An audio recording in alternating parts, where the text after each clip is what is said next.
Next step is to go out to the backyard and explain what's going on. By the way, you see the lights are on here. We have it on a timer, and the timer is right there. And it's pretty cool when it gets dark. It looks really good with these Christmas lights on. So let me go and open this thing up.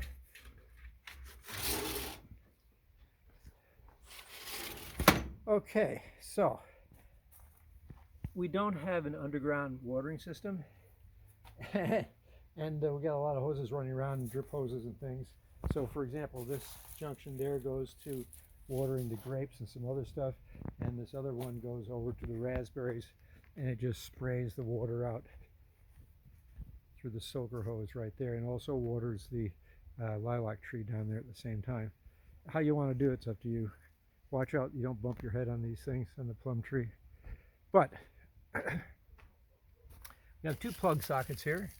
One of them is for the AC grid, which is what I tend to leave it hooked up to. The other one is for the inverter down here too. At any rate, go over here. The sockets go over here. And then we have this thing, which you turn off and on if you want. It controls that power supply. And there are those the valves there too. This is also where all the water comes from. Hook up to what you want. This is going to be interesting.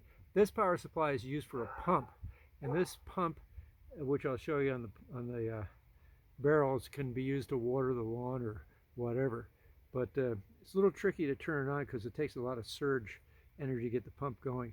So all we do really is, and you don't have to do this. This is just more complicated than it has to be. Remember, we're a bunch of nerds, so it's not complicated to this stuff. So first of all, we turn that on, right? And that goes to the plug here. You now see the power supply is on. And over here, I was too lazy to install a switch. So it's only 12 volts. So I just plug this into here, into there, and you'll hear the pump start. I hope from here. Hear that? I don't know if you can hear it. The pump is going right now, and if you have a hose hooked up to it, it would pump the water out of the barrels.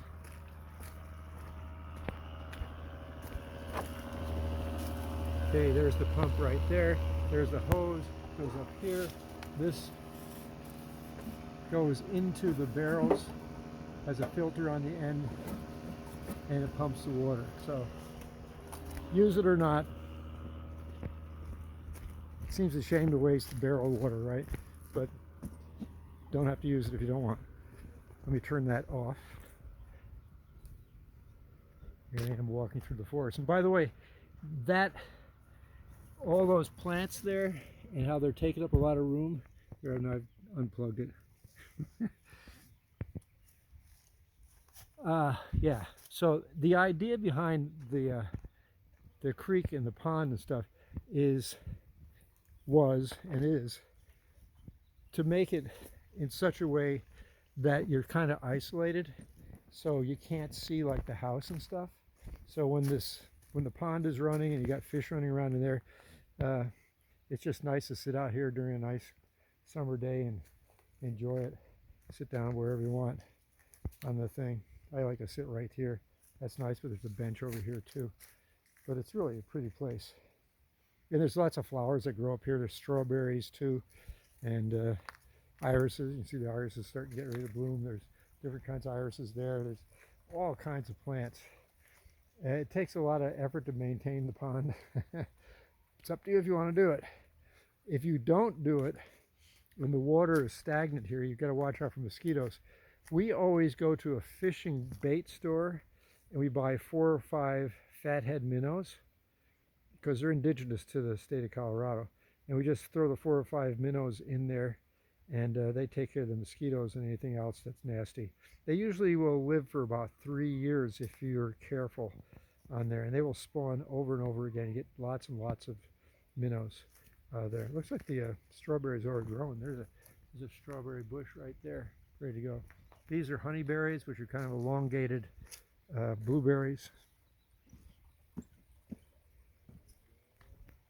Let's see. What else do we need to know?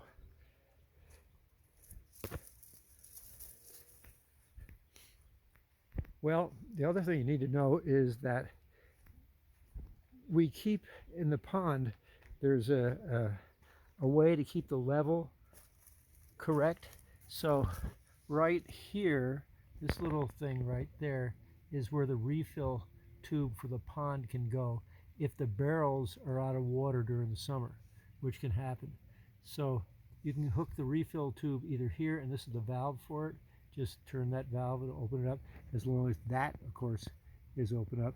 And I have written down, do not turn.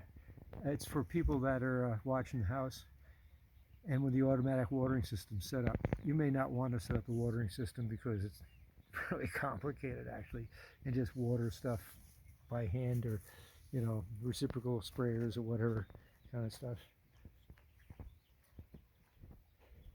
Yeah, so in the pond, just a note here, there are two safety measures in the pond. This tube goes down to the pump, and sometimes the pump will clog up and you have to take it out and clean it. It's really easy. You just pop the cover off. It'd be really obvious how you do it. Let's see if I can get it out of here. Don't usually like to take it out when it's running. So you can see where it's got stuff in the filter there. You just turn the thing off and just pry the top out. You can see where the screwdriver right there. Just pop that thing out and pull that stuff out and put it back in. Then there's two safety features. Number one, this is the float, and that's the outlet there, and that's where the tube goes to refill the pond. So if for some reason the water is getting low, this will automatically refill the pond. Another safety feature is right over here. That's another float, and it's an electrical float.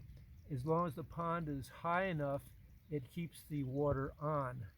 If the water drops too low, you don't want to drain the pond, right? Because that'll kill the fish and it's not fun for them. So once the water goes low, I've got it hooked up now, so it won't do that.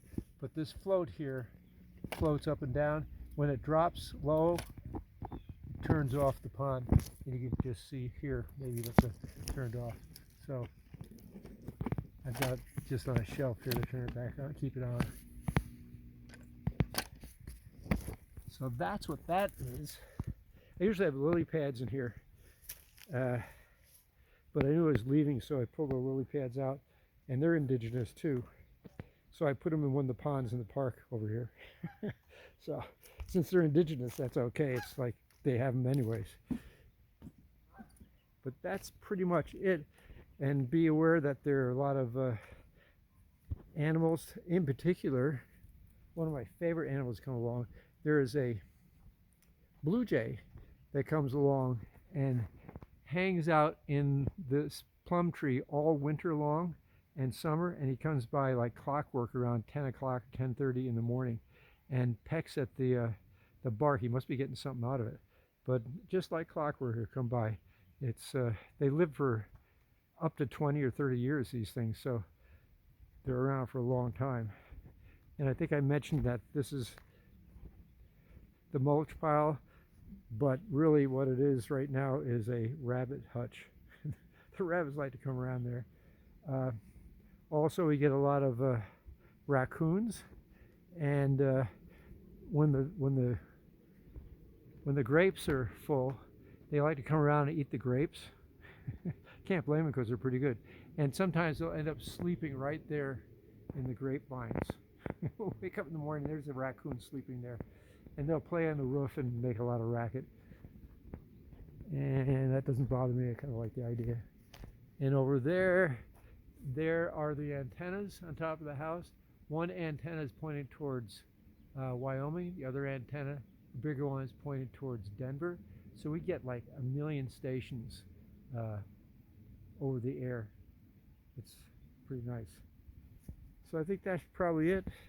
I don't know if anything's growing in the garden here. Looks like some weeds are growing. Yeah, dandelions. I don't see any Sometimes the carrots will replant themselves, but I don't see any coming up at all. That's it for the backyard. If I think of anything else, I'll let you know.